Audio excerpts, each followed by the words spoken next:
जब महाभारत का युद्ध प्रारंभ होने वाला था तब अर्जुन ने श्री कृष्ण से कहा, माधव, आप मेरे रथ को दोनों सेनाओं के बीच में ले चलिए ताकि मैं शत्रु सेना को ठीक से देख सकूं। श्री कृष्ण ने रथ को कौरवों और पांडवों की सेनाओं के बीच में खड़ा कर दिया। अर्जुन ने दोनों ओर देखा तो उसने नमस्कार। तो शुरू करते हैं। आज हम भगवत गीता के उस अध्याय को देख जब अर्जुन मोह और करुणा में पड़कर युद्ध करने से मना करने लगे, तब श्री कृष्ण ने उन्हें गीता का दिव्य ज्ञान दिया। यह उपदेश केवल अर्जुन के लिए नहीं था, बल्कि समस्त मानवता के लिए भी है। श्री कृष्ण ने अर्जुन को आत्मा, कर्म, भक्ति, योग और धर्म का ऐसा ज्ञान दिया जिससे उनका मोह दूर हो गया और वे अपना कर्तव्य के प्रति जागरूक हो गए। अर्जुन ने दोनों ओर देखा तो उसने देखा शत्रु सेना में तो अपने ही बंधु, गुरुजन, पितामह, चाचा, मामा यानी पितामह भीष्म, आचार्य द्रोण, भाई दुर्योधन, मित्र अश्वत्थामा सब सगे संबंधी दिखाई दिए। यह देखकर अर्जुन का हृदय भारी हो गया। उनके मन में करुणा उमड़ पड़ी। अत्यंत व्याकुल होकर उन्होंने श्री कृष्ण से कहा, हे माधव, यह युद्ध मुझे विनाशकारी प्रतीत हो रहा है। मेरे शरीर में कंपन हो रहा है, हाथ से धनुष गिर रहा है, मुख सूख रहा है, शरीर कांप रहा है। केशव, यदि मेरे शत्रु होते तो भी मैं उनका संहार करने में संकोच करता, लेकिन ये तो मेरे अपने सगे संबंधी हैं। इन सभी को मैं अपने हाथों से कैसे मार सकता हूँ? मुझे इसमें कुछ भी प्राप्त नहीं होगा। हे माधव, कुल के नाश से धर्म नष्ट हो जाता है, और जब धर्म नष्ट हो जाता है तब पाप बढ़ जाता है।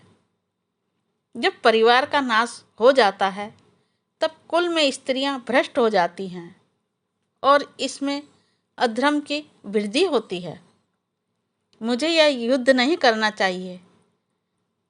ये बेहतर होगा कि मैं निहत्था होकर ही युद्ध भूमि में खड़ा रहूं। यदि कौरव मुझे मार दें तो भी मैं इस पाप से बच जाऊंगा। इतना कहते कहते अर्जुन की आंखों में आंसू आ गए। वह अत्यंत व्याकुल होकर अपने रथ पर बैठ गए और अपना धनुष बाण नीचे रख दिया। उनके मन में भारी विषाद था और युद्ध करने के लिए वे बिल्कुल तैयार नहीं थे। श्री कृष्ण ने मुस्कुराते हुए अर्जुन को देखा। वे जानते थे कि अर्जुन मोहवश अपने कर्तव्य से विमुख हो रहे हैं। तभी उन्होंने अर्जुन को गीता का उपदेश दिया और उन्हें उनके धर्म का स्मरण करवाया। श्री कृष्ण ने समझाया, हे अर्जुन, तू जिसे मारने के योग्य समझता है वह आत्मा तो कभी मरती ही नहीं। यह नित्य और अविनाशी है। जैसे मनुष्य अपने पुराने वस्त्रों को त्याग कर नए वस्त्र धारण करता है, वैसे ही जीवात्मा पुराने शरीर को त्याग कर नया शरीर धारण करती है। क्षत्रिय का धर्म युद्ध करना है और धर्म के लिए किया गया युद्ध पुण्यकारी होता है। यदि तू युद्ध में विमुख होगा तो लोग तुझे कायर कहेंगे और तेरा उपहास होगा। श्री कृष्ण ने समझाया, हे अर्जुन, तू जिसे मारने के योग्य समझता है वह आत्मा तो कभी मरती ही नहीं। यह नित्य और अविनाशी है। जैसे मनुष्य अपने पुराने वस्त्रों को त्याग कर नए वस्त्र धारण करता है, वैसे ही जीवात्मा पुराने शरीर को त्याग कर नया शरीर धारण करती है। क्षत्रिय का धर्म युद्ध करना है और धर्म के लिए किया गया युद्ध पुण्यकारी होता है। यदि तो युद्ध में मारा जाता है तो प्राप्त होगा, और यदि जीतता है तो पृथ्वी का राज भोगेगा। हे माधव, मुझे ना तो राज चाहिए ना विजय।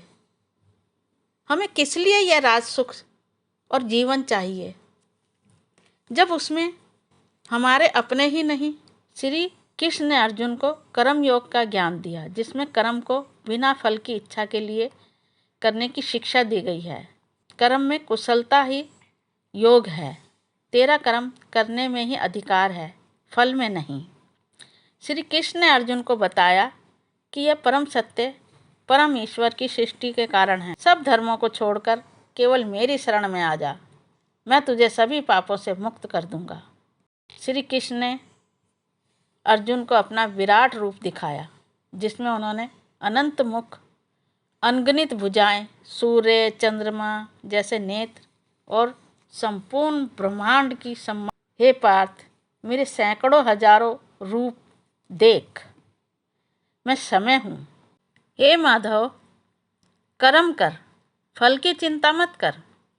तेरा अधिकार केवल कर्म करने में है, उसके फल में नहीं। जो निष्काम भाव से कर्म करता है वही परम शांति को प्राप्त होता है। जो मेरी भक्ति करता है वह मुझे प्राप्त करता है। तू मुझसे मन लगा, मुझ में ध्यान कर, मैं तुझे अपने पास अवश्य लाऊंगा। श्री कृष्ण ने कहा, मैं तुझे सभी पापों से मुक्त करता हूँ। यह सुनकर अर्जुन का मोह दूर हो गया और उन्होंने कहा, आपकी कृपा से मेरा मोह नष्ट हो गया और मुझे स्मरण हो आया। अब मैं आपके वचनों का पालन करूँगा। अब मैं युद्ध के लिए तैयार हूँ। भगवद गीता में श्री कृष्ण ने अर्जुन को न केवल युद्ध करने के लिए प्रेरित किया, बल्कि समस्त जीवन के सत्य को भी उजागर किया। गीता का ये ज्ञान हमें सिखाता है कि हमें अपने कर्तव्य को निष्काम भाव से करना चाहिए। जय श्री कृष्ण। मुझे आशा है आपने श्री कृष्ण के सुंदर वचनों का आनंद लिया होगा। तो सब्सक्राइब करें, लाइक करें और कमेंट करके मुझे मेरी गलती जरूर बताएं कहाँ हुई है। धन्यवाद।